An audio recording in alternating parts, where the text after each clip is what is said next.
Hey everyone, this is Blackbinder, and welcome back to the Let's Play of Pillars of Eternity 2 Deadfire. Last time we left off, Hold on just a second, let me turn this up. Or can't I hear anything? Okay, there we go. Well, anyway, we were exploring the town of Tikawara. We saved a guy who was going to be killed wrongly for stealing fruit, but we ended up having to turn in the guy, Rongi, I believe, which the only reason we knew is because we told him to trust us, so I think he got killed because of us. But, I mean, he was going to let an innocent man die, so not exactly a great person. Anyway, we're in the Chieftain's Lodge right now. This is the last place we need to look. I don't want to steal any of that. And we need to talk to Ranga Roana. An Amua huddles in close conversation with the warriors next to him. He whispers in a low, stern voice. No sooner do you catch his eye than he grins wide enough to stretch every muscle in his face. Ikira, what a surprise, I say. But no one told me that envoys of Rawatai landed on Tikawara. His congenial smile wavers as he swallows down a lump in his throat. Trisao, captain of the Defiant, at your service. I would shower you with the fruit of our harvest, but the season is unkind, I say. Pokokahara is restless. Even from afar, the storms tear our bounty up by the root and chase fish to calmer shores. He raises his hand to gesture to the east. His hand falls limply to his side. What is Pokokahara? An island not touched since the days of our ancestors. The Valians went to Pokokahara for luminous Ardra, but their expedition does not return. As the storms grow wild, Tikawara dies around us. No traveler will land here if they are forced to eat their belts, I say. He absently presses his knuckles, worrying the blood from his fingers. I have some history with old places that cause storms. I'll take a look. His eyes widen a little. The smile that creases his face seems, for the moment, genuine. That's funny. Beowix? A Beowick, I think is what it was called. It's like a soul storm, which is what started off the first game, and it's how we became a watcher, so that's why we have experience with storms. Here. This was a token passed down from the Rankas, said to come from Pokokahara in brighter days. He passes you a heavy length of copper shaped in a spiral. This looks like a seashell. Thank you, Ruana. If you need aid, Himarihi's warriors need only someone to bark commands and they will go. He raises his fingers to his brow once more. That's it.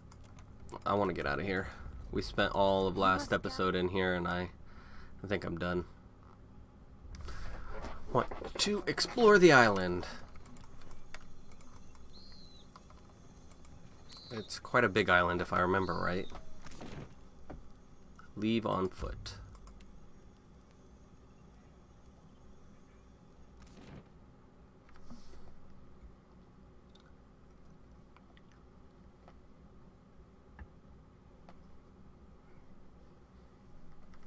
Oh, come on, load screens.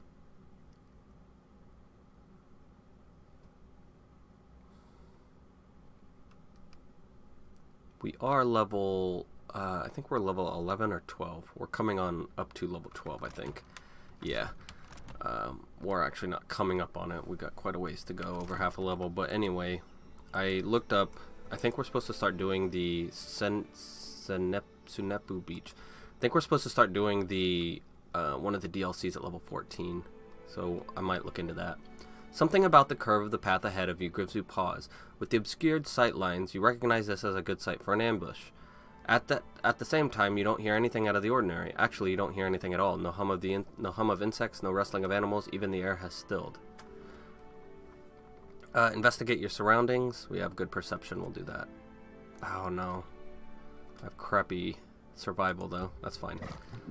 As you move carefully forward, you spot a massive Lagufaeth slinking through the wild growth. Even crouched, the wilder towers among the tropical trees, and it wears a bleached skull on its head. Sneak closer to observe. We will use Seraphim. Even the Lagufaeth doesn't seem to have spotted you yet. Should we hurl electricity at it? Gurnick's beat lit the night with his breath, yet its mate was more feared. That's a chanter thing. Let's hurl electricity at it. Ah, we don't have any electricity, really? Let's ambush and attack. You creep forward, drawing your weapon. I know I want to talk to the queen, but these guys are trying to ambush us, so they're obviously not in the mood to speak. And if we don't kill them now, they'll kill one of the Tikawarans later.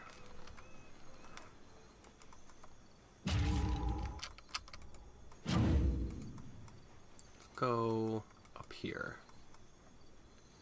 These sigils are actually pretty beefy. I doubt I'd be able to kill it quickly enough. Did I just attack twice in a row? Why did I attack twice in a row? Oh, because it was a sneak attack maybe? Or an opener? A skulking terror. Oh, he's got 4 arms. That's scary. Barbaric blow, please. Just finish him off. Nope, he died too quickly.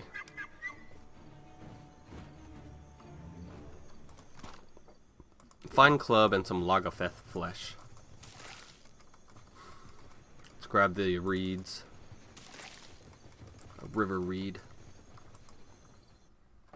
Really, that's all there was to that area?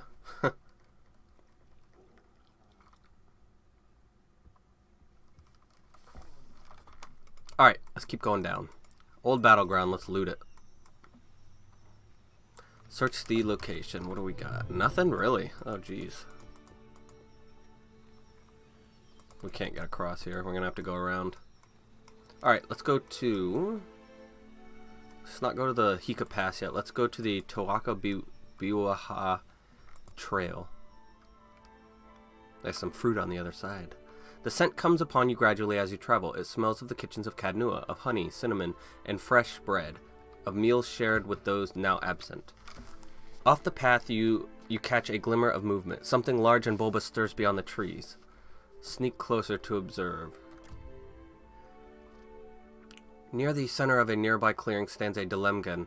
They're like nymphs, sprites, tending to a large spore. The Delemgan seems formed of the living tropics, with vibrant flowers cresting her head. Her shape suggests that of an elf, replete with pointed ears.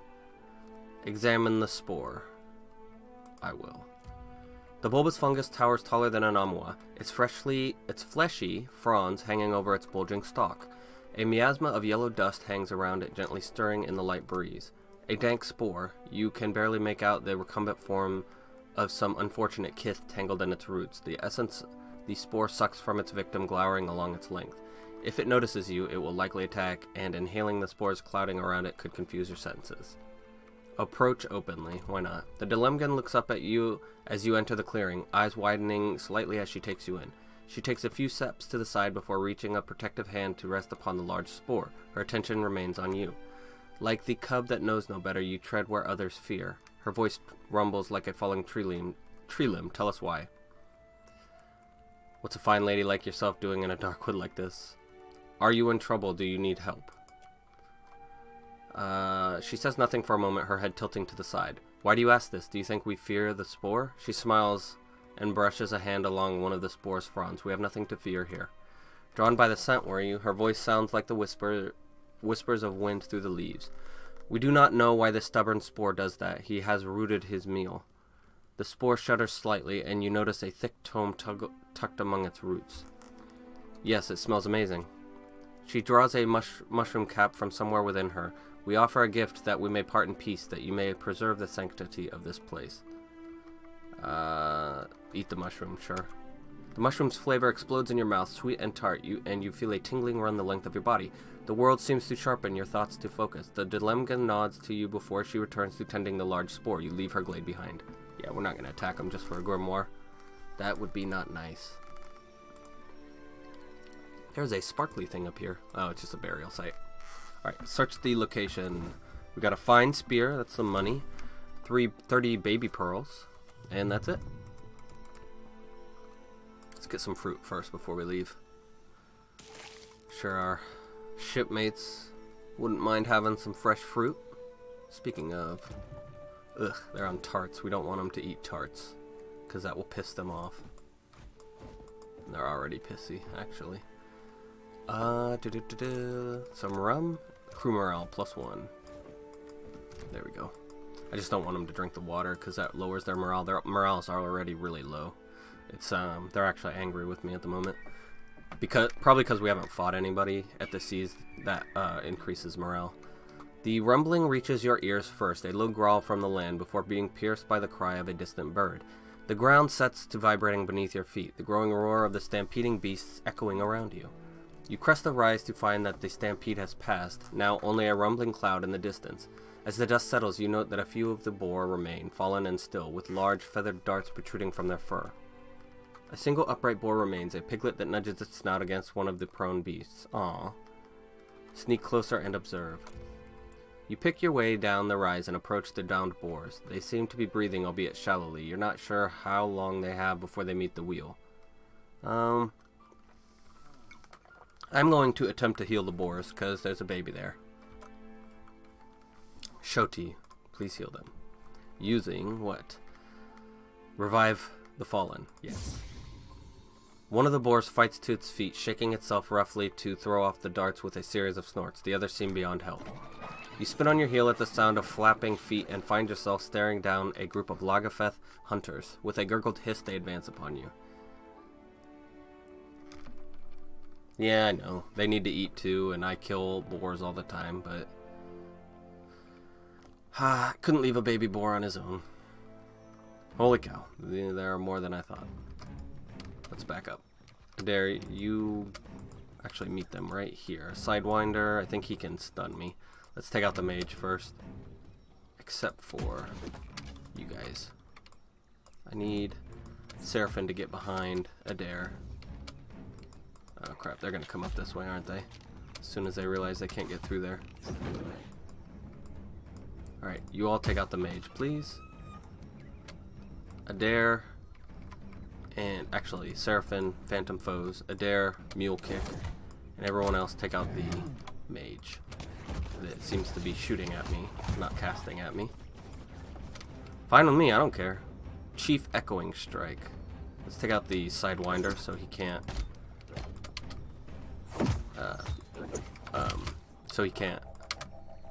paralyze me.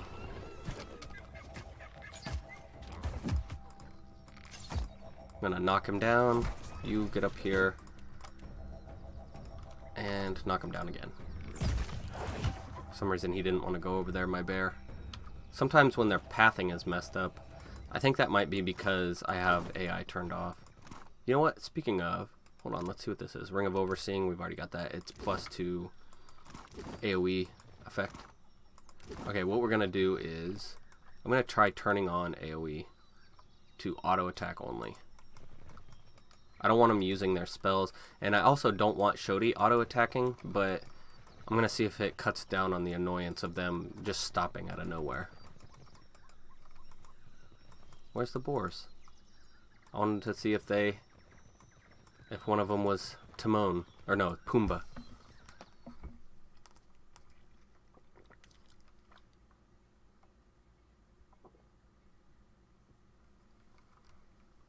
Okay. There's the Hohina Ravine. I think there was something down here first, yeah. We got 23 ale, good. We were running out for our shipmates. The Hohina Ravine. This is the last place on the island we need to check, and then we are going to go to Pokokahara, I think. If I can find it.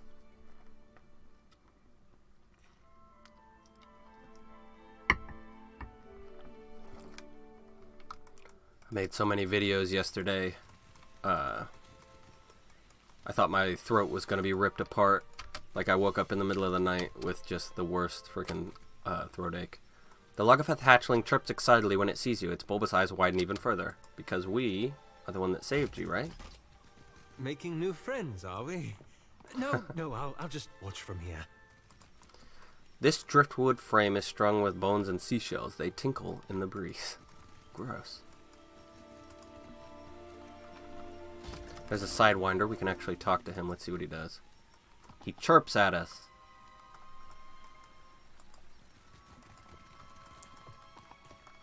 I'm guessing they're being nice to me because we set them free. Remember, we set those 4 Lagufaeth free.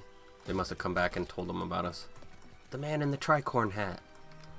Which way do we want to go? Let's go down this way. Wait. We never looted this, did we? Sections of the boulder have been etched with strange runes and glyphs. Many of them seem to represent local plants and wildlife. Man, the big ones keep making me think they look like a king, but they're just regular big ones. Assassin Vine. Nope, you stay back. Oh, it's a Dilemgan. A mean one, though. We need to take her down because she has lots of nasty spells.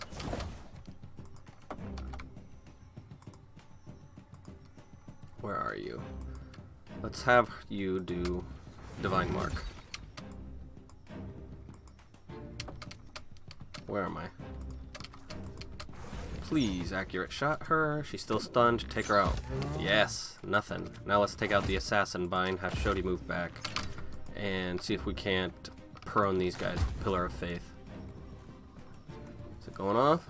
Come on, go off. Nope, she completely missed. Fine then, let's do this. Man, the casting time on that is crazy. Long. 79 and 80. That's what I like to see. Alright, I'm just gonna accurate wounding shot even though I don't need to. Just to get the fight over quicker.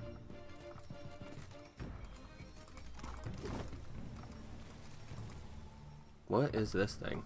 You find an old stone coffer pitted and mottled by the long exposure to the elements. The lid is cracked but thick. Woody vines like giant's fingers hold it in place. Freeze ability seems to work usually. The vines become rigid and pale beneath the accumulating frost until at last they shatter. New tendrils begin to wiggle from the frozen stumps. You tear off the lid before the vines can regain their grip on the coffer. You retrieve an antique bronze hatchet. Ooh, yes, for a dare. Pulling it from the coffer even as the vines feebly grasp at it with hungry tendrils. Let's check out Von Seath. Finally, Adair has something that he can use. You know what? That looks like the one from last game. But it's not. Alright. 3 deflection against melee weapons. It's exceptional. Wood Splitter. 20% melee damage to plant targets and targets with the plant status effect. Hewing Step. Plus 15 defenses against plant attacks while above 15%, 75% health. Okay, so really it's just good versus plants, but I'm okay with that. Accuracy and damage go, or accuracy stays the same, damage goes down just a little bit, and penetration goes down by 2. But I'm okay with that, because he's a hatchet dude. What did we want? What does this do again? Minus 10 accuracy to targets. I'm okay with that. It'll make him an even better tank.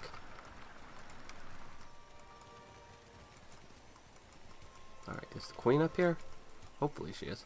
Cocking her head, the Broodmother watches you and lets out an inquisitive chirrup. Send Mesta over to make an introduction. Let's try that. Mesta moves closer and sniffs at the Lagufaeth's feet. She observes the jester at first with wide-eyed panic, but softens as the animal shows only curiosity. Tentatively reaching out, she pats Mesta's head. Aww. The Broodmother stops gurgling and takes a tentative step closer, craning her neck with interest. Other Lagufaeth peer and chirrup at you. She's got a certain scaly charm, don't she? Still wouldn't advise. Bed in her cap, but you do you. Seraphim shrugs.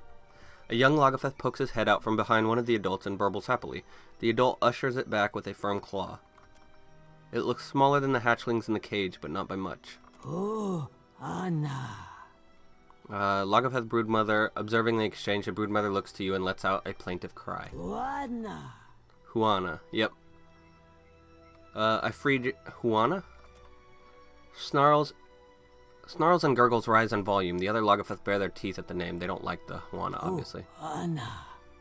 Her attending warriors brandish spears, clubs, and blowguns. You hate the Juana. I recall when you picked up ancient Inquithin, but this? Hatch-lings. She screeches, not at you it seems, but at what you said. Seraphim gapes, stiffens, and then blinks rapidly as if clearing his eyes. Cap. The scaly lass spied the Juana rounding up her pups. Marched them off towards the beach. Oh, condolences, ma'am. Frowning, he bows his head to the Lagufaeth. Many claws tighten about the weapons and tails lash an eager, hypnotic rhythm. The Broodmother watches you. Yes, I saw your hatchlings caged in the village. She screeches with emotion, rocking her whole body back and forth. Her bristling fin flashes like a blade. The other Lagufaeth bare their teeth even wider. Turning her attention from you to the formation of Lagufaeth, the Broodmother hisses and flicks her tail, gesturing down toward the bottom of the ravine, toward the village. The The others bob their heads in agreement. She's telling them to, it's the other people, not us. Oh, Anna. I freed your hatchlings from the village. The Broodmother glances toward the pool and trills. 4 enthusiastic, high-pitched chirps answer from the cave behind her. She looks back at you and cocks her head in question, jingling her scrap necklace. Adair's eyebrows rise high on his forehead. He smiles crookedly. Stay away from the village. The Broodmother coos at you. She pulls the scrap necklace off and tosses it at your feet. With that, she lowers her head and chirps quietly to herself. This is going to be a tentative piece, if any.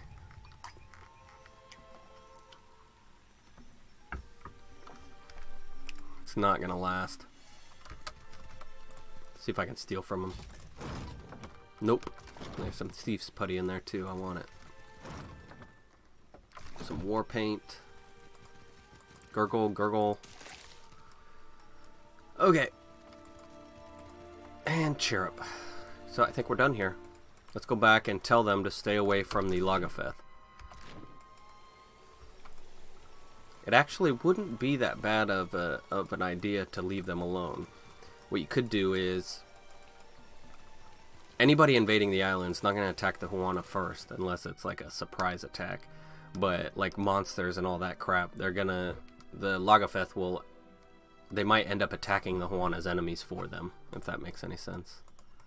So as long as they stay away from each other, they're like little, there's a wall on this side of the island that the Lagufaeth protect, and there's a wall over here that the Huana protect.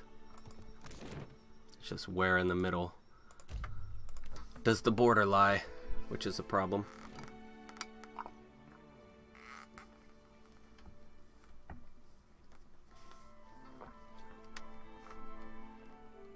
Alright, where is Maturu, or Mkumu? Yes. Hello. Nope. Who was the Lagufaeth that I needed? Or who wanted to know about the Lagufaeth? You must gather your party Let's talk to Tiana. We haven't talked to her yet. A seasoned Huana woman rests her elbow on the drum like it's the only thing keeping her upright. She pats the hide skin, the percussion no more effortful than a sigh. She opens her eyes as you approach. I'm Trisau, captain of the Defiant. One of her eyebrows arches up with an unspoken question. She squints down at the dock and nods towards your boat. She touches her brow with 2 fingers. Then she gives the drum a pair of playful taps. That may have been an introduction. Don't you speak? A deep wrinkled scar traces a winding path down her neck. She tilts her head to the side and beckons you to look closer.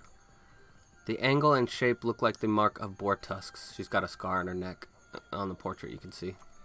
She raises one finger and points down to a dried hoof knotted to her belt. Well, at least she got him back. Then she makes a gesture of pulling back and releasing a bowstring several times in rapid succession. Grinning, she snaps her fingers and leans once more against the drum with a satisfied sigh. Tap on the drum surface. You play a short, hesitant beat. She bites the inside of her cheek and considers before drumming a quick response with her knuckles. Then she beats harder, faster rhythm and steps back, grinning at you. Play something together. Tikawara village, moderate positive. She places a hand on her hip, skeptical as you start to build up a rhythm. Eventually she bobs her head and smiles a little wider. She eases in closer, your shoulders touching, and beats on the drum fast enough to build tempo without outpacing you. Her rhythm response changes the tune, introducing complexity while keeping the spirit of the original alive. She closes her eyes and sways in place. The flow of her movements make the beat look effortless. But her arms are a constant blur. In the village below, heads begin to bob, furrowed brows momentarily relax. Finally, she breaks the rhythm and steps back, shaking out her arms and sucking in deep breaths. She tips her head to you, gratitude and recognition mingling with her exhaustion. Hey, I'm right primed for another. What do you do here? Exaggerating her movements, she shields her eyes and scans the horizon. She's a watcher? Or she's an sentry? Then she points off at the distance, kicks her legs up with youthful glee, and pretends to pound on the drum with wild, enthusiastic beats. Shrugging, she lets her hand fall to her sides once again. Farewell. Alright, let's go talk to the chief.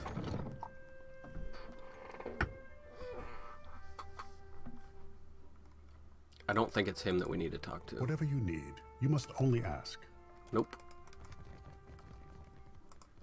Maybe it's the mean lady down by the docks.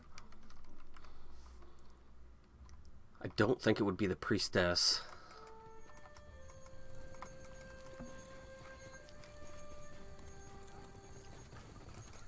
Himuihi. The fishermen say you released the Lagufaeth. What madness possessed you? She glares at you. I couldn't stand to see them caged. At least I can look forward to killing them when they come back. She flares her nostrils and glances away. The sound of her grinding teeth speaking for her. The faint trace of a smile forms on Adair's And lips. you? Keep your hands off of what is not yours. Akira, Farewell. for what do you linger here? The village is... No. Okay. All this chasing after Aethys. It's brought back memories of the Saints' War. Tell me, Saints War is, I believe, when Aethys came back the last time. The Godhammer bomb and everything. Just how scared everyone was, mostly. Everybody put on a brave face, made all these claims about what they'd do when they met a god in battle. There was no sadder sight than a group of us talking big, trying to outdo one another. His brother actually switched sides and joined Aethys' avatar. Even the fella that led us, he used to say he knew all these different ways you could kill a god, if you were so inclined. Of course, at night he'd grind his teeth so hard it sounded like he was chewing rocks. In case you were curious if he really had it in him. I sympathize. My teeth are probably worn down to nubs by now. We'll probably both have some scary-looking smiles before long. Point being, the prospect of facing a god makes cowards of most all of us. Now, here I am again, on my way to meet Aethys.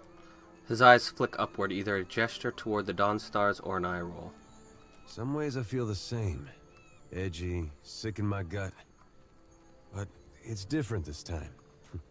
Might be because of you. It's half muttered, spoken not quite in your direction.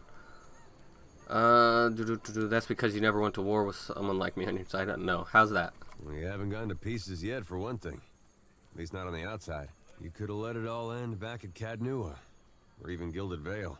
Yep, because remember we were slowly going crazy, which is what happens to most people with awakened souls, let alone if they're watchers. But you're still going, even knowing where we're headed. Haven't forgot who you are. There's part of me thinks we aren't going to make it out of this. When I get to thinking like that, it helps to remember how you've held together. What do you think? We gonna survive all this? We've made it this far. I think there's a chance. I'll take that over the alternative. And I've been learning to give you the benefit of the doubt. I go back and forth myself.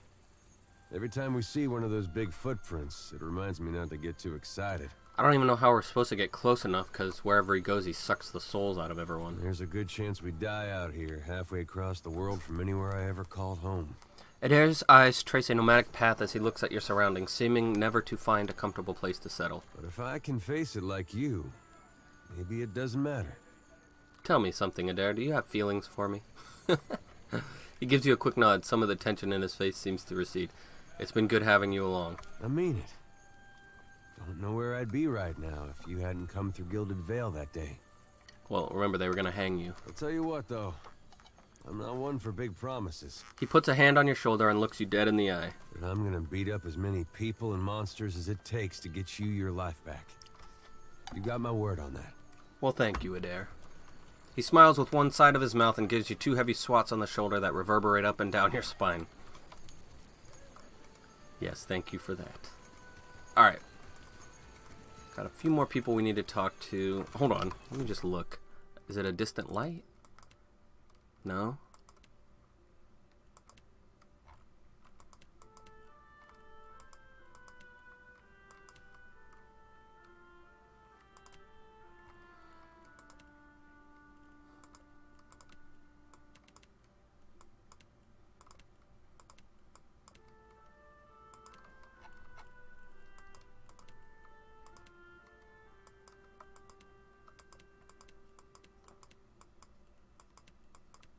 Okay, so no, I don't think... I think just bringing them back was the end to the quest. So let's get out of here. We are going off to Pokokahara. Why is there a body in... Look at that, there's a body laying in there. That is weird. Alright, by sea, please.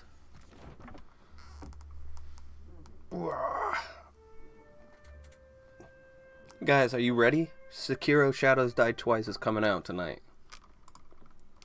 I'm gonna blast through that game. Actually, I'm pretty hesitant about it because Pokokahara ruins to the east. There's no leveling system like Dark Souls, which is like the huge reason I played, and different weapons, and there's not a lot of weapons in the game either. Like, you start off with the weapons that you get the whole game, I guess. The prosthetics and a sword. But, we'll see. Hopefully it'll be fun. I said to park, sir. Actually, let's go to the shipwreck. And then we'll call it here, since we're at 30 minutes. A grand old galleon sits just off the shore, listing so hard to the side that it's... Oh, wait, no. This is just a lootable one, so let's just loot it. Ammunition, 21. Found a pry bar. Repair supply. Rice wine. So nothing really, but not too bad. Alright, our morale does keep going up because we keep feeding them fresh fruit and stuff. Which is good. Alright, that's where we're going to leave it for today. And hopefully we'll figure out where the Valiant trading expedition went next time. So please leave a like or comment below. And feel free to subscribe for more full Let's Plays like this one. And thanks for stopping by.